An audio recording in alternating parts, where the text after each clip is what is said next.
اعوذ باللہ من الشیطان الرجیم بسم اللہ الرحمن الرحیم الحمد للہ الذی لا یبلغ مدحتہ القائلون ولا یحصی نعماءہ العادون ولا یعدی حقہ المجتہدون الذی لیس لصفتہ حد محدود ولا نعت موجود ولا وقت معدود ولا اجل ممدود فطر الخلائق بقدرته ونشر الرياح برحمته والصلاة والسلام على الرسول المسدد المصطفى العمجد المحمود الأحمد سیدنا و مولانا و مولا الکونین جد الحسن والحسین عانی ابو القاسم محمد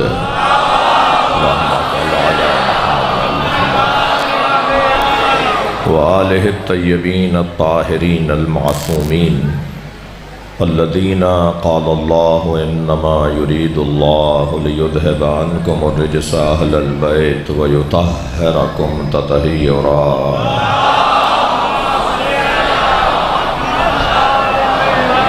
وَلَعْنَةُ اللَّهِ عَلَىٰ أَعْدَائِهِمْ أَجْمَعِينَ مِنْ يَوْمِ عَدَاوَتِهِمْ إِلَىٰ قِيَامِ يَوْمِ الدِّينِ أَمَّا بَعْدُ قَالَ الْحَكِيمُ فِي قُرْآنِ الْكَرِيمِ بسم اللَّهِ الرَّحْمَنِ الرَّحِيمِ فَلَا وَرَبِّكَ لَا يُؤْمِنُونَ حَتَّى يُحَكِّمُوكَ فِي مَا شَجَرَ بَيْنَهُمْ ثُمَّ لَا يَجِدُوا فِي أَنفُسِهِمْ حَرَجًا مِّمَّا قَضَيْتَ وَيُسَلِّمُ تَسْلِيمًا صلوات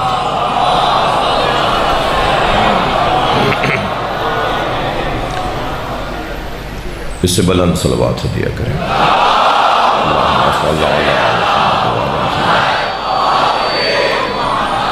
آپ اس سے بھی بلند پڑھ سکتے ہیں اللہم صل علی محمد و آل محمد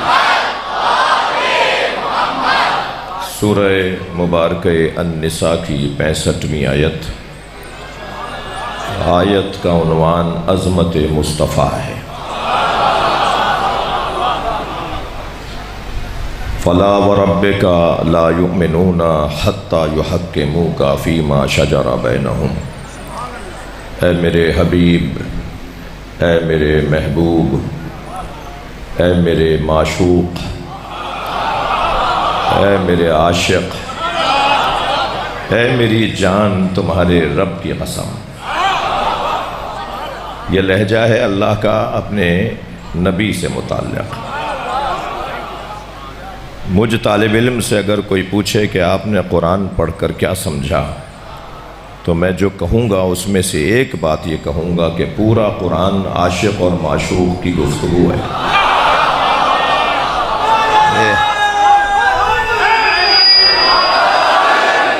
آپ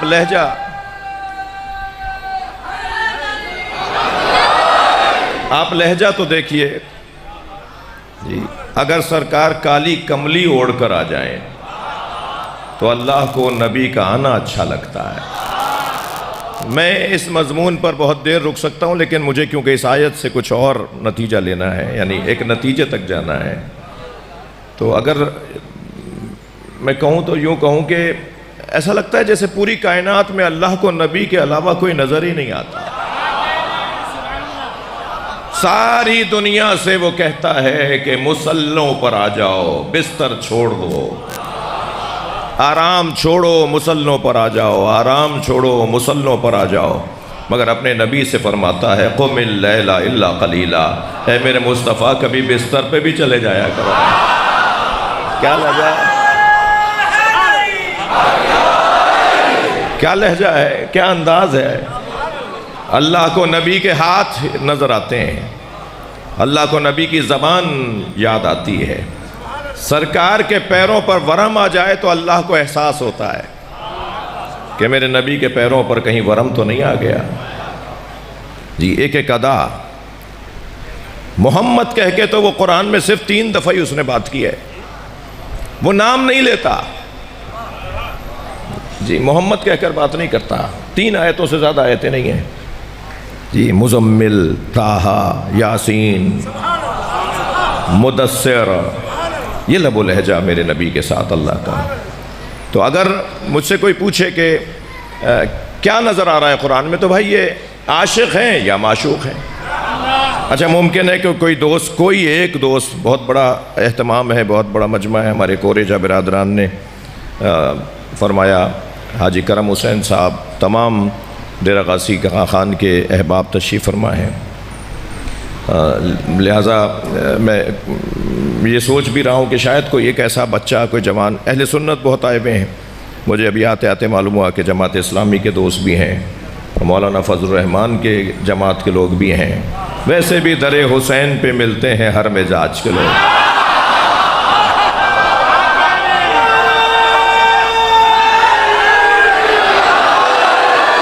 تھکیں گے نہیں تو میں مصرع دوسرا سنا دوں۔ در حسین پہ ملتے ہیں ہر مزاج کے لوگ، یہ دوستی کا وسیلہ ہے، دشمنی کا نہیں۔ یہ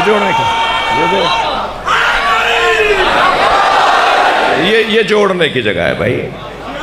اچھا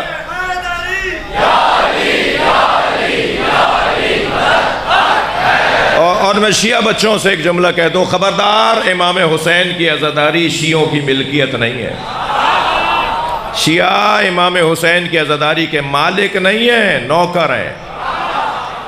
اگر ناراض نہ ہو تو جملہ لے لیں، شیعہ امام حسین کی عزاداری کے نوکر ہیں، اور نوکروں کو اپنی اوقات میں رہنا چاہیے، مالک کے مہمانوں کا خیال کرنا چاہیے۔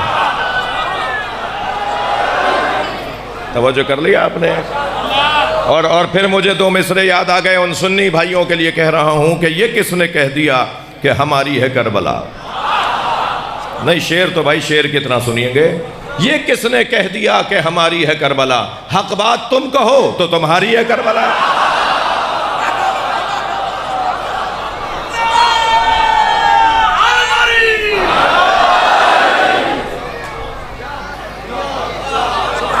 تو اگر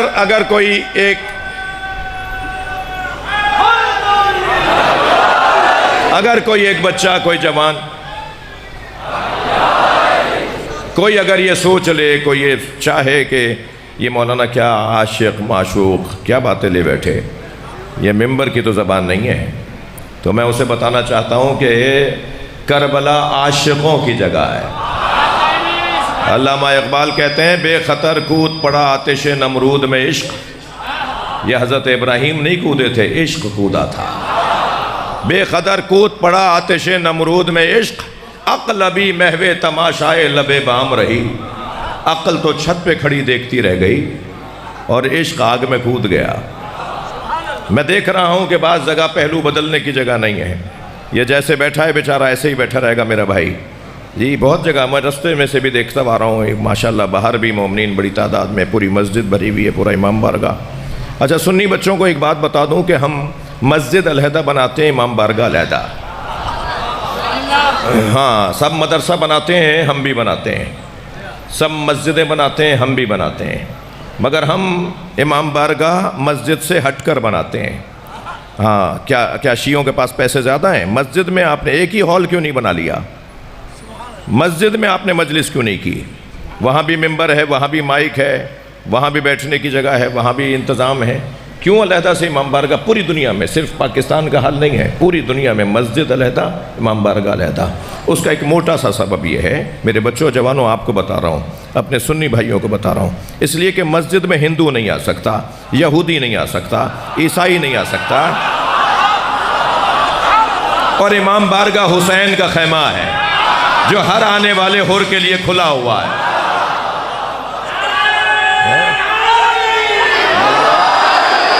لہٰذا یہ جوڑنے کی جگہ ہے۔ تو عشق کے بارے میں بات کر رہا تھا کہ پورا قرآن عاشق و معشوق کی گفتگو۔ تو اگر کوئی یہ سوچے کہ صاحب یہ کیا بات کر دی آپ نے، تو مجھے اقبال کا وہ دو مصرے یاد آ گئے کہ یہ جو اس وقت آپ تکلیف میں بعض دوست بیٹھے ہیں نا، تو یہاں بدن کو تکلیف ہو رہی ہے۔ مصرع سناتا ہوں لیکن اس سے پہلے ایک جملہ کہہ رہا ہوں۔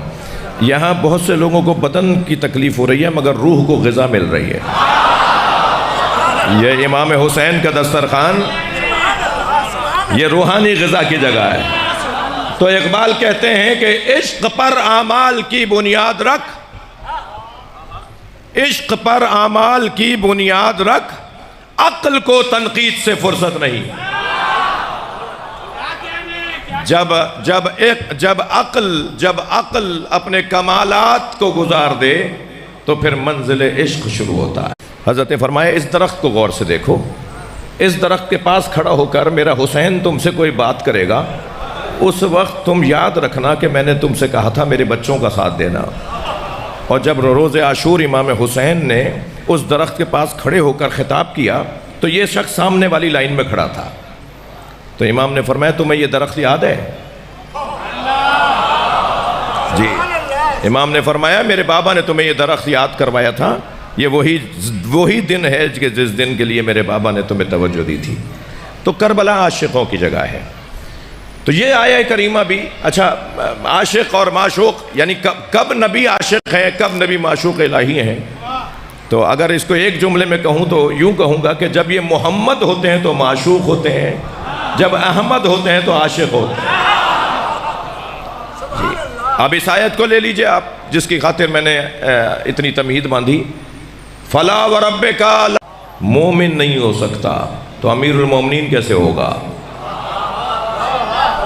مومنوں کا سربراہ کیسے بنے گا؟ مومن ہی نہیں ہے بھائی وہ، جو نبی کو اپنا حکم نہ مانتا ہو۔ کس میں؟ اپنے اختلافات میں۔ ثم لا یجدوا فی انفسہم حرجا مما قضیت، اور اے میرے نبی جب تم فیصلہ سنا دو تو تمہارے فیصلے پہ بال برابر بھی جو شک نہ کرتا ہو، ہاں شک نہ کرتا ہو۔ تمہارے فیصلے کے خلاف بولنے والا تو کافر ہوگا، تمہارے فیصلے کے خلاف سوچنے والا مومن نہیں ہے۔ اگر دل میں بھی اس کے گزر ہو رہا ہے کہ یہ کیا فیصلہ سنا دیا اور یہ کیوں فیصلہ سنا دیا، تو وہ مومن ہی نہیں ہو سکتا۔ وہ مومن ہی نہیں ہے کہ جس کے دل میں آپ کے فیصلے پہ شک آتا ہو۔ وَيُسَلِّمُ تَسْلِيمًا، اور وہ ایسے تسلیم ہو جائے جیسے تسلیم ہونے کا حق ہے۔ یہ آیت کا ترجمہ۔ اب میرے عزیزو، یہ بات روشن ہے کہ امت میں عقائد میں بھی اختلاف ہیں، احکام میں بھی اختلاف ہیں۔ کوئی اللہ کی توحید کو ایسے مانتا ہے، کوئی عدل الہی کا قائل نہیں ہے، کوئی کہتا ہے کہ خیر اور شر دونوں اللہ کی طرف سے ہیں، کوئی کہتا ہے کہ نہیں صرف خیر اللہ کی طرف سے ہے، کوئی نبوت کے کمالات کے اندر مختلف بحثوں کا شکار ہے، کوئی امامت کی بحث کے اندر کسی شک کا شکار ہے، کوئی قیامت کے بارے میں کچھ اور سوچتا ہے۔ ایسے ہی احکام کے اندر بھی، نماز کیسے پڑھنی ہے، روزہ کب کھولنا ہے، کوئی 8 منٹ پہلے کھولتا ہے، کوئی 8 منٹ بعد کھولتا ہے، کوئی سورج کے ڈوبنے پر روزہ کھول لیتا ہے، کوئی سورج کے پورے ڈوبنے کے بعد روزہ کھولتا ہے۔ تو سورج جب ڈوبنا شروع ہوتا ہے اور جب سورج مکمل ڈوبتا ہے تو اس میں 8 منٹ لگتے ہیں، تو کوئی 8 منٹ پہلے کھولتا ہے، کوئی 8 منٹ بعد کھولتا ہے۔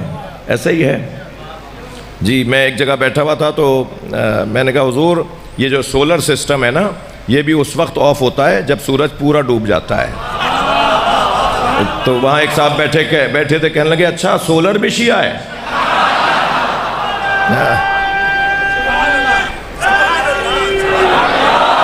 صلوات پڑھ لیں ذرا محمد و آل محمد پر، اور بلند صلوات اندر باہر سب مل کر ادا کر۔ اللہم صل علی۔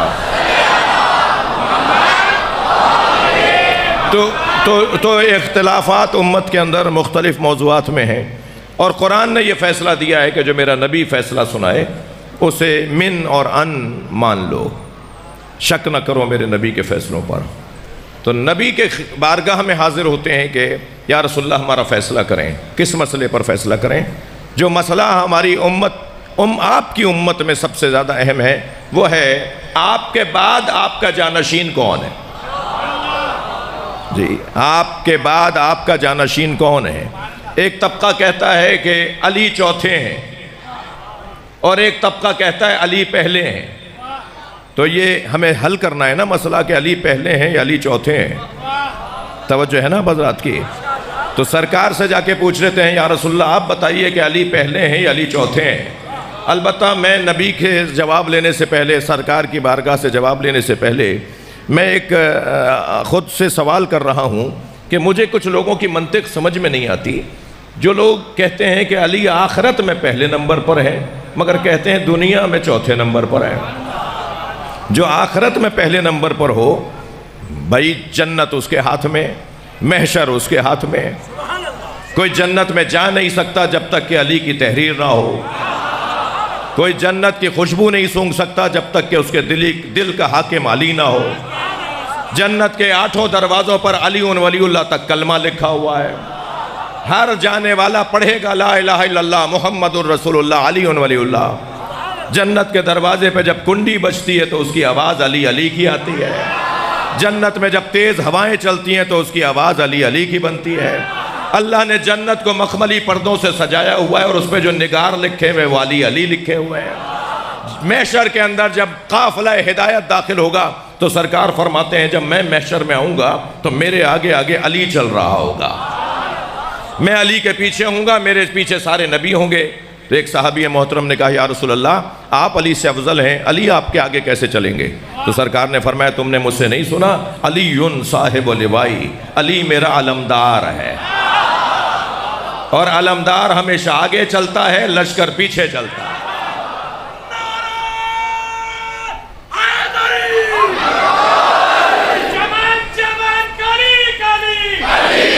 ماشاءاللہ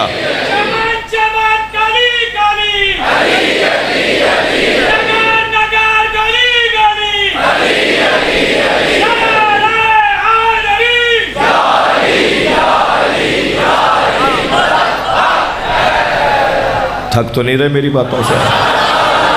صاحب گفتگو آگے بڑھے جی، سال میں نہیں، میں تو شاید 4 سال بعد آیا ہوں۔ ایک اور صلوات نبی کی ذات، اللہم صلی علی، اس سے بلند صلوات، اللہم صلی علی۔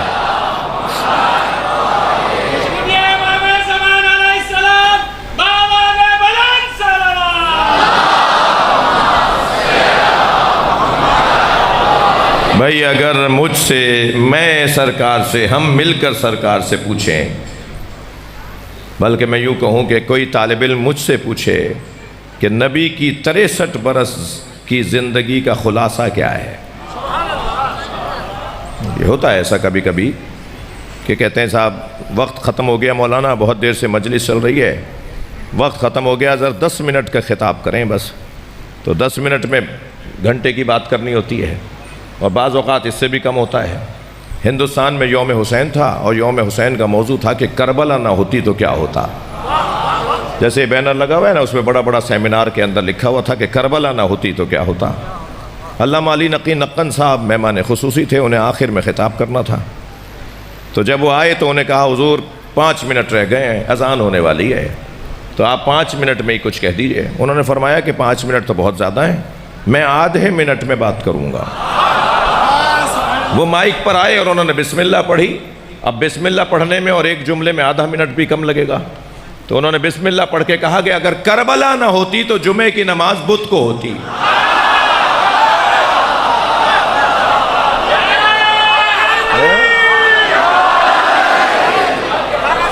بڑی عنایت۔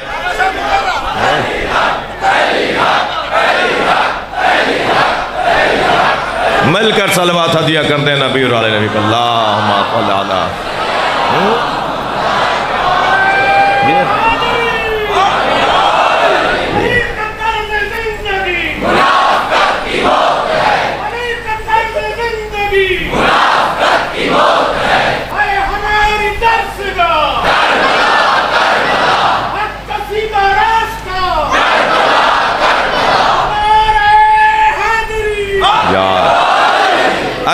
اگر کربلا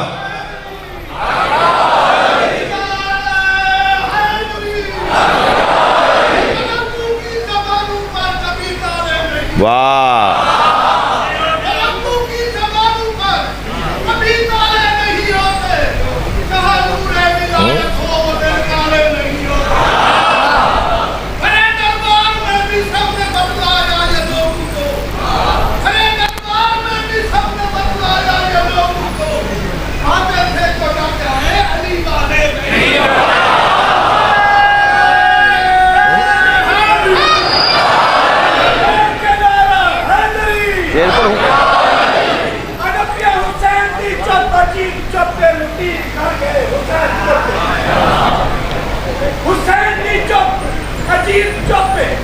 بقیت گھر گئے حسین چپ پہ، فلک پہ دبی فضا پریشان زمین اداس ہے حسین چپ پہ، پیر حرمت دا چھٹا کر جب زخم کر گئے حسین چپ پہ، زمین بابے دلا شیخ پر پہ پھٹ جگر گئے حسین چپ پہ، یہ چپ سے بدلے سارے اصول بچ گئے، یہ چپ نے وہ انقلاب آندے جہاں کے دین رسول بچ گئے۔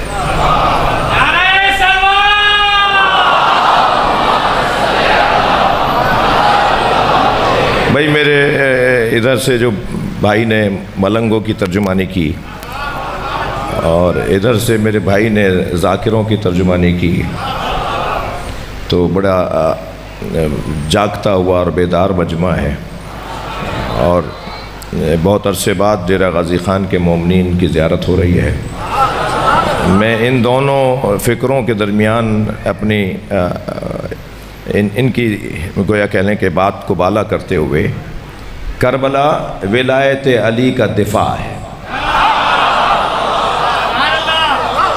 یاد رہے تشیع کے 5 نصاب ہیں، یہ بچوں جوانوں سے کہہ رہا ہوں، 5 چیزوں کا خیال رہے، اپنی ساری توانائیاں 5 چیزوں پہ لگائیے۔ سب سے پہلا عنوان عقیدہ توحید۔ کوئی علی والا نہیں ہوتا جو اللہ کو موحد نہ مانے، جو اللہ کو واحد نہ مانے، جو موحد نہ ہو وہ علی والا نہیں ہوتا۔ سب سے پہلا عنوان عقیدہ توحید۔ دوسرا عنوان عقیدہ ختم نبوت۔ ہم میں سے کوئی بھی نبی کے بعد نبی کا قائل نہیں ہے، بلکہ یہ جو مجمع آیا بیٹھا ہے نا، اکثریت شیعوں کا مجمع، ان کا تو ڈھنگ ہی کچھ اور ہے۔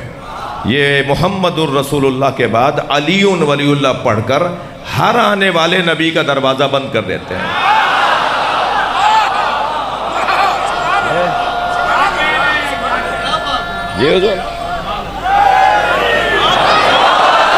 پہلا عنوان عقیدہ توحید، تھک تو نہیں رہے میری باتوں سے۔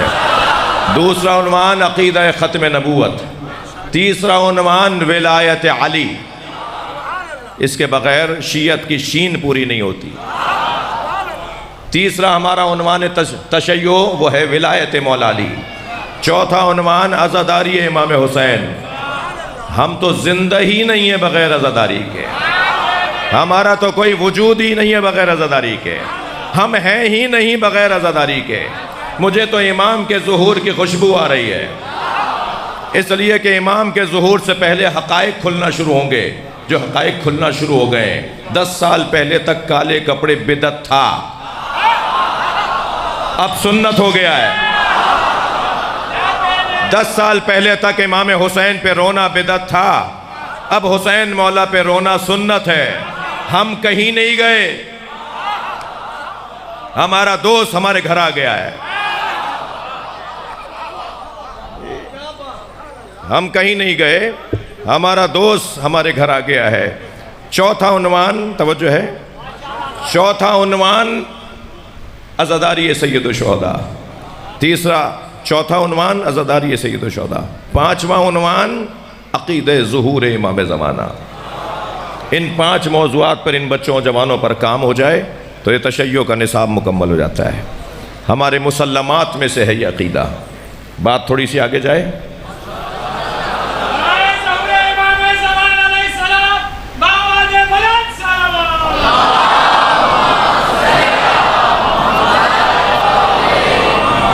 ایک اور صلوات نبی کی ذات پہ تلاوت۔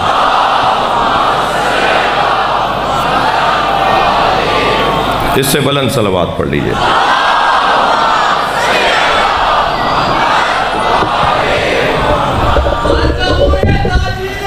میں تھوڑا سا ٹیڑھا بیٹھا ہوں نا،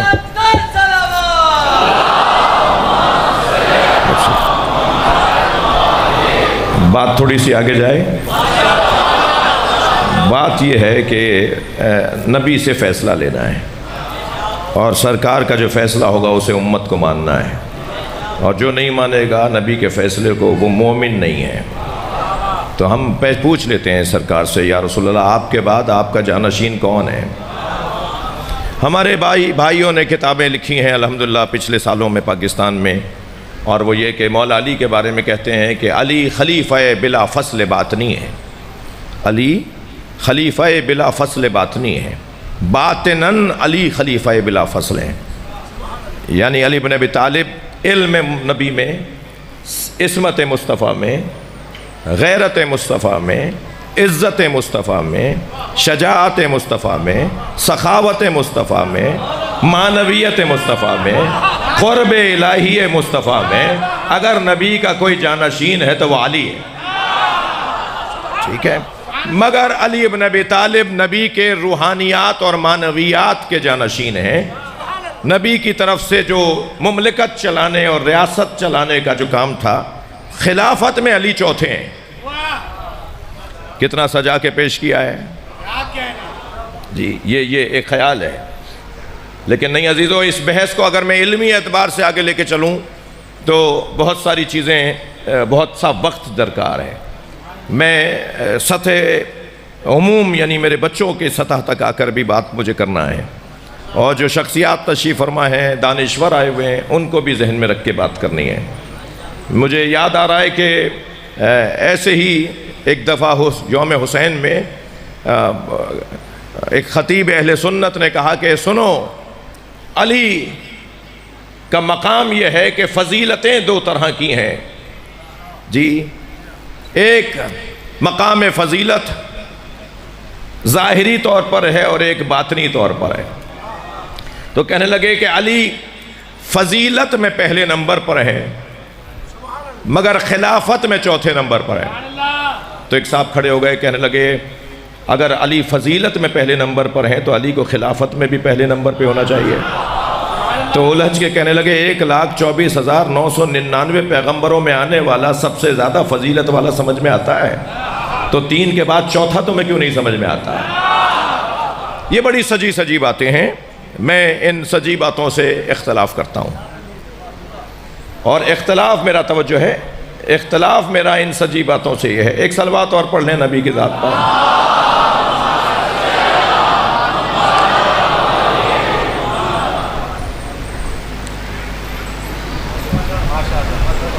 آ جاؤ، ان کو میں آگے بلا لوں، آگے جو ادھر آ جاؤ، آپ ادھر آ جائیے۔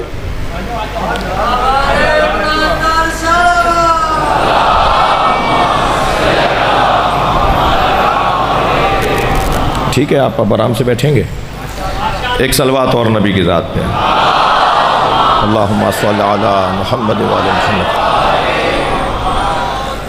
بات آگے جائے، مجھ سے اگر آپ کہیں نا، جیسے میں نے مثال دی کہ وقت کم ہوتا ہے، تو جی مجھ سے اگر آپ کہیں کہ سرکار کی زندگی 63 برس کی نبوی زندگی، اس کے بارے میں بتائیں کہ نبی نے کیا پہنچایا۔ پہلے تو بچوں یاد رہے کہ ہم نبی کے 40 سال کے بعد نبی ہونے کے قائل نہیں ہیں، نبی ہمیشہ سے نبی تھے۔ اگر آپ سے کوئی کہنا کہ 63 برس نہیں 23 برس کی زندگی تھی نبوی، سرکار 40 سال تک نبی نہیں تھے، اگر کوئی آپ سے کہنا تو پہلا تو اسے جواب یہ دے دیا کرو کہ تمہیں آنے میں 40 سال دیر لگی ہے، نبی ہمیشہ سے نبی ہیں۔ اور یاد رہے کہ نبی مکرم کا 40 سال کی عمر میں اعلان نبوت کرنا اور ہے، اور نبوت ہونا، نبی ہونا اور ہے۔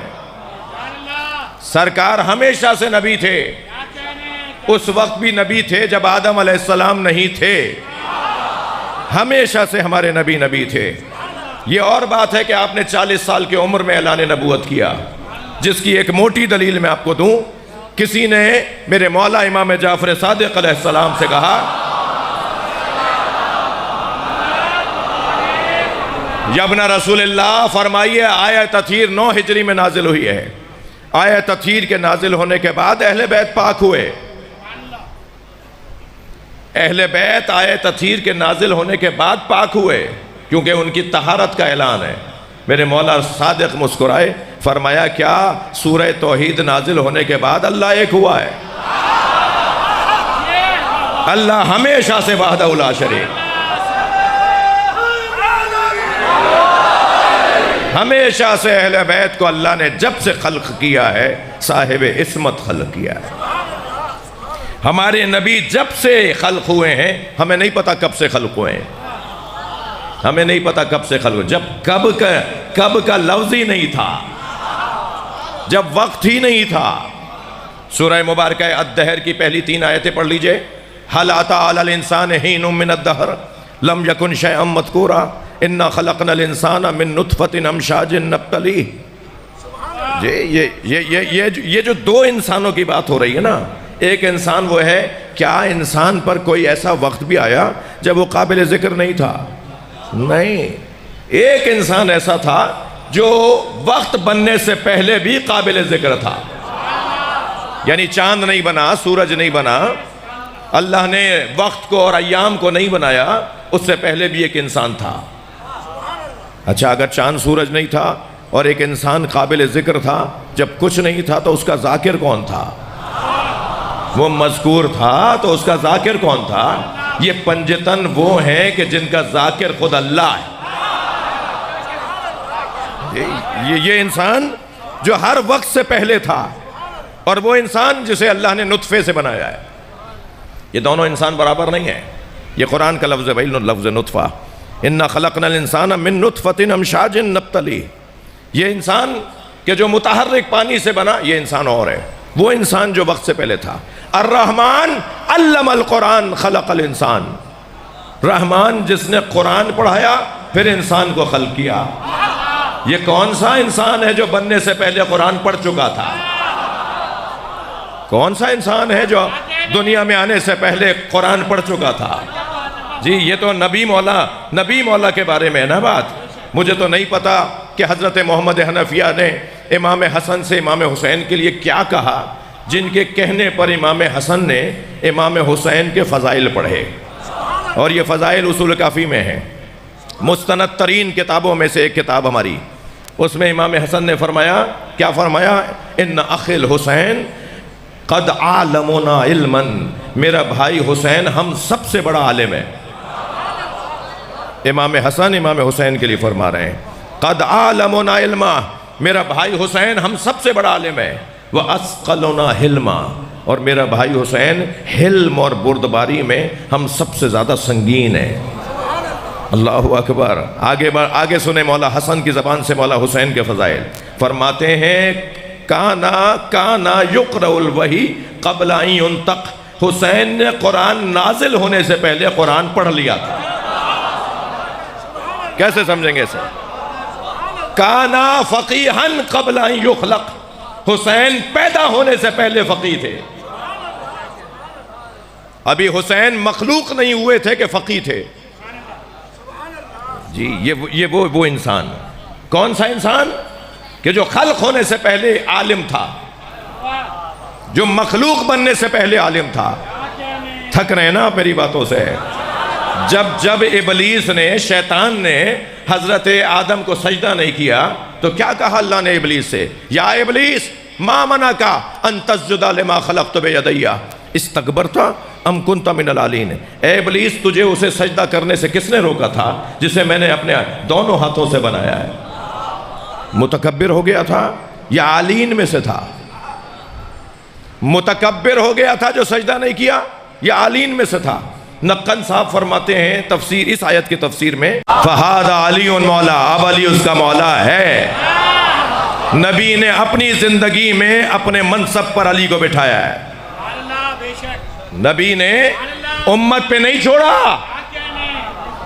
سرکار نے امت پہ نہیں چھوڑا، خود مولا علی کو اپنی جگہ بٹھا کے گئے. اور کیا کیا نہیں لکھا تاریخ والوں نے کہ علی کو ایسے اٹھایا کہ علی نظر آ رہے تھے، نبی چھپ گئے تھے. یہی تو دکھانا چاہتے ہیں، جس کی پشت پہ نبوت ہو اس کے آگے ولایت ہوتی ہے. پوری امت کو علی دکھا کر گئے. کیا فرمایا؟ من کنت مولا، میں جس کا مولا تھا، فہذا علی مولا، اب علی اس کا مولا ہے. یہاں بات رکی نہیں ہے. فَلْيَشْهَدِ الْحَاضِرَ الْغَائِبَ، اور جو حاضر ہے وہ غائب کو بتاتا رہے، تبھی تو بلغ بنے گا. نبی کو اللہ نے کہا ہے بار بار پہنچائیں، مسلسل پہنچائیں، تو نبی نے یہ پہنچا کر امت کی ذمہ داری لگا دی کہ جو حاضر ہے میدان غدیر میں وہ غائب لوگوں کو بتائے. والوالد الولد، اور ہر باپ اپنے بیٹے کو علی کی ولایت بتائے. اگر ناراض نہ ہو جائیں تو ایک جملہ کہہ دوں، نبی نے فرمایا ہر باپ اپنے بیٹے کو علی پہنچائے، ہر باپ اپنے بیٹے کو علی سمجھائے، ہر باپ اپنے بیٹے کو علی کی ولایت پہنچائے، تو جو باپ ہوگا وہی تو پہنچائے گا۔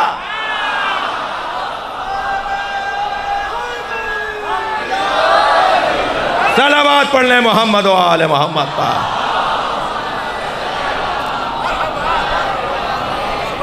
توجہ کر لیں۔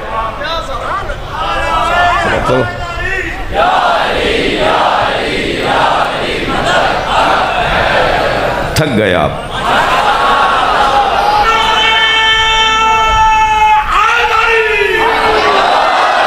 بھائی آپ کا شوق ذوق سننے کا مزاج مجھے آمادہ کر رہا ہے کہ میں جلدی نہ کروں۔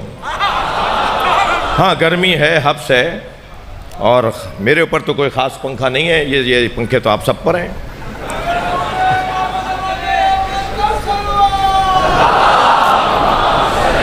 نہیں حاجی صاحب نہیں۔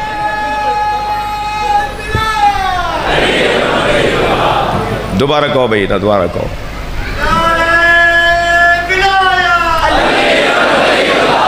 اب یہ پنکھا لگ گیا ہے تو اب یہ نہ کوئی کہے صاحب یہ تو اب اور لمبا پڑھیں گے، تو کوئی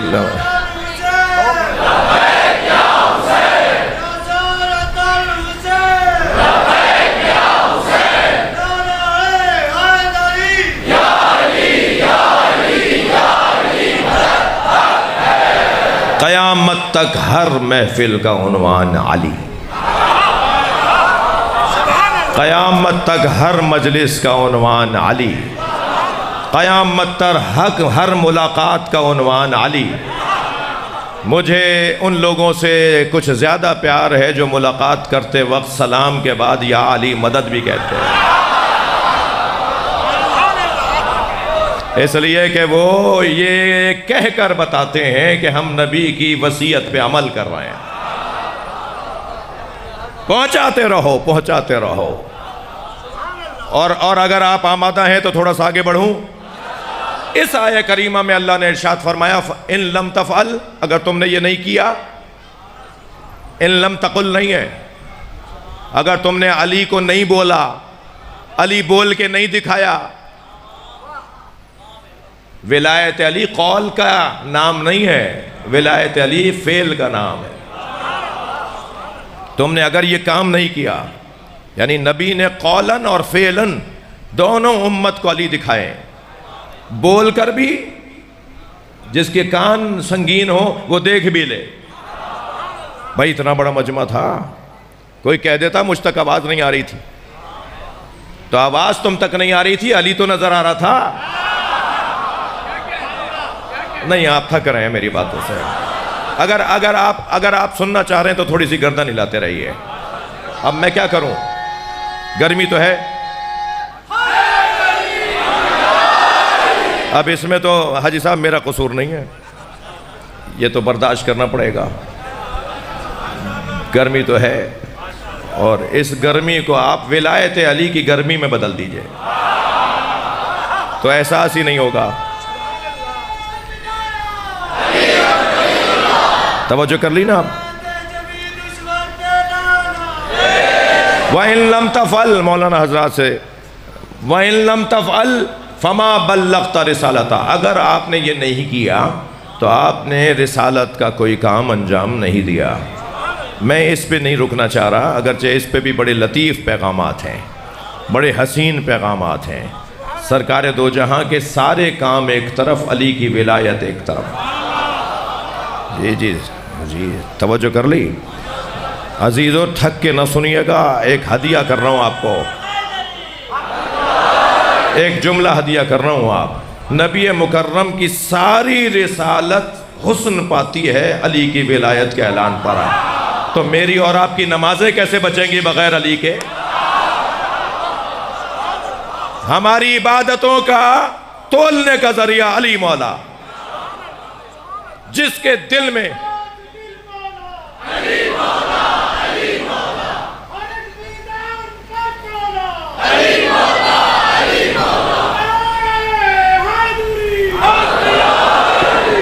توجہ کر لیا آپ نے؟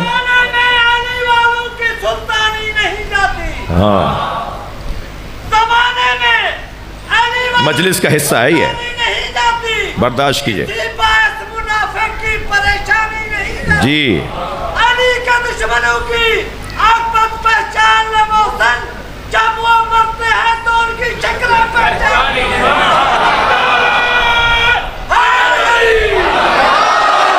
لے۔ شہید محسن نقوی کے درجات کی بلندی کے لیے بلند صلوات۔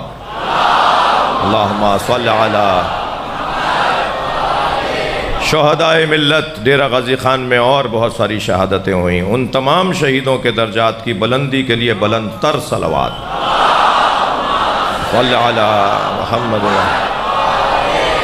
وَإِن لَمْ تَفْعَلْ، توجہ، وَإِن لَمْ تَفْعَلْ فَمَا بَلَّغْتَ رِسَالَتَهَا۔ بات آگے بڑھ رہی ہے، وَاللَّهُ يَعْصِمُكَ مِنَ النَّاسِ، اللہ لوگوں کے شر سے آپ کو بچائے گا۔ اس کا مطلب یہ ہے کہ جب علی پہنچایا جاتا ہے تو شر ہوتا ہے۔ اور کیا مطلب ہے؟ یعنی میں اور میرے اور آپ کے پہنچانے پہ شر ہو تو ہم پریشان ہو جائیں؟ بات نبی کی ہو رہی ہے، یعنی نبی بھی جب علی پہنچائیں گے تو شر کا امکان ہے، لیکن شر کا امکان ہے تو نبی کو اللہ نے کیا کہا ہے؟ آپ علی پہنچائیں، میں آپ کی حفاظت کروں گا۔ تو جس نبی کو اللہ نے علی پہنچانے پہ حفاظت فراہم کی ہے، اس قوم کو اللہ علی پہنچانے پہ حفاظت نہیں فراہم کرے گا۔ یہ آپ یقین جانیے، مرنا، شہید ہونا، علی مولا کے نام پہ جان دینا، یہ ہلاکت نہیں ہے، یہ حقیقی زندگی ہے۔ ہاں، یہ حقیقی زندگی ہے۔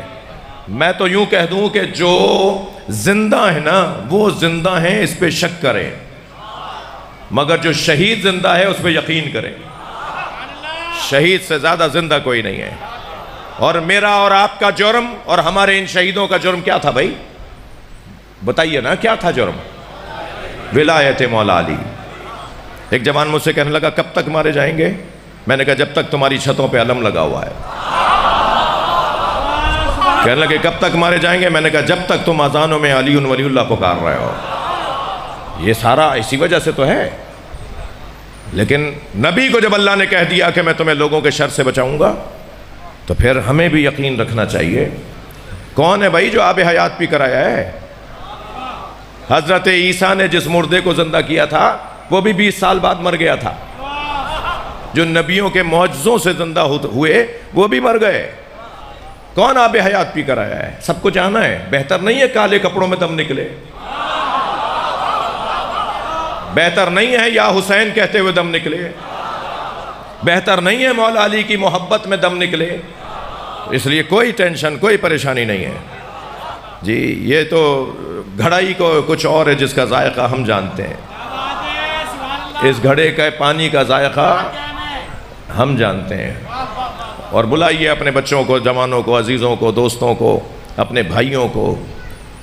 جب تک یہ ذائقہ نہیں لیں گے اس وقت تک یہ اس مشرب کے لوگ شمار نہیں ہوں گے۔ اخلاق سے، پیار سے۔ کیا کہا اللہ نے؟ واللہ یعصمک من الناس، اللہ لوگوں کے شر سے تمہیں بچائے گا۔ میں بھائی 10 منٹ اور فضائل پڑھنا چاہ رہا ہوں۔ باہر سے اگر ایک نعرہ آئے گا تو مجھے اچھا لگے گا۔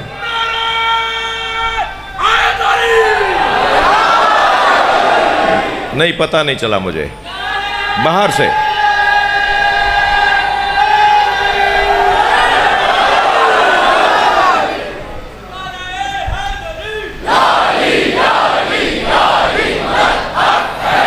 واللہ یعصمک من الناس، اللہ لوگوں کے شر سے آپ۔ ہاں، یہ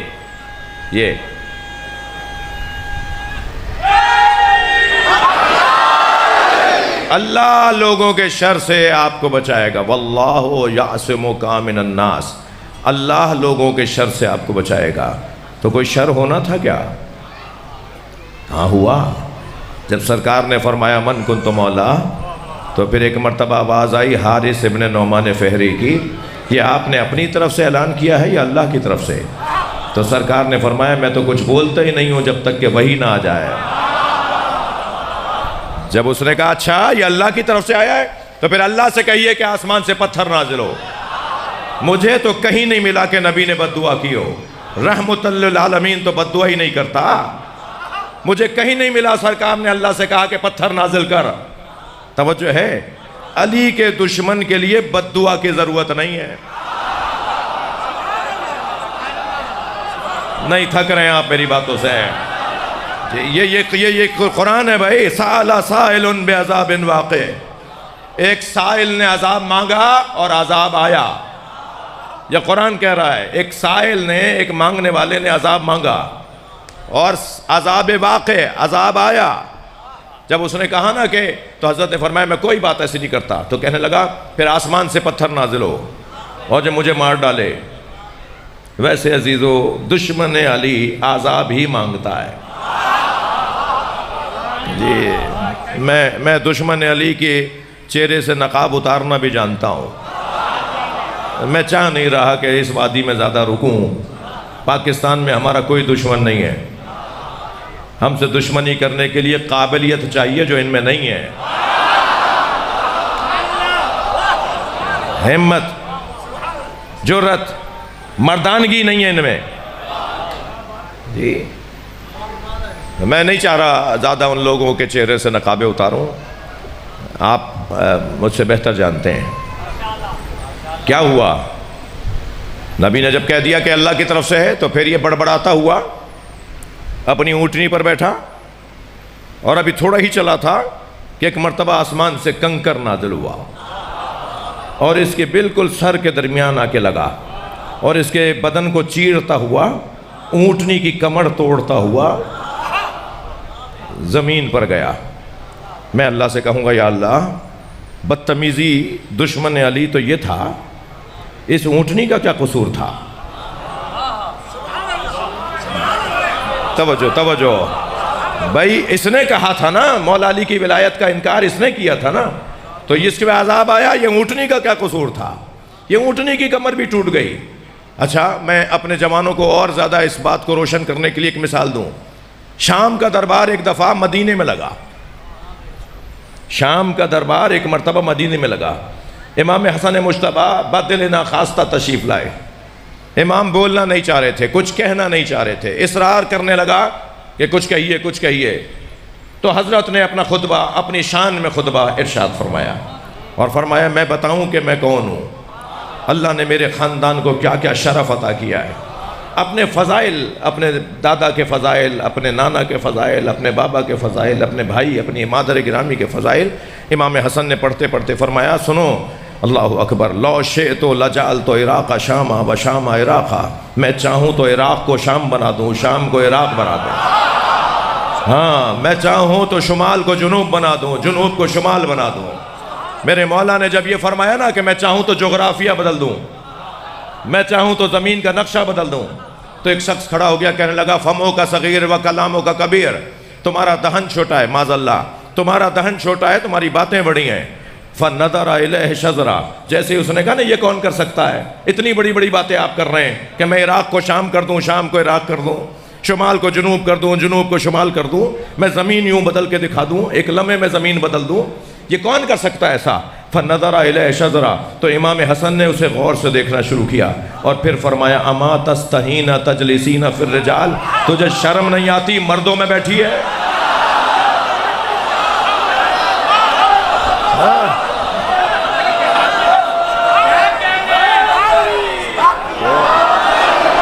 ایک مرتبہ اس کی جنس بدلنا شروع ہو گئی.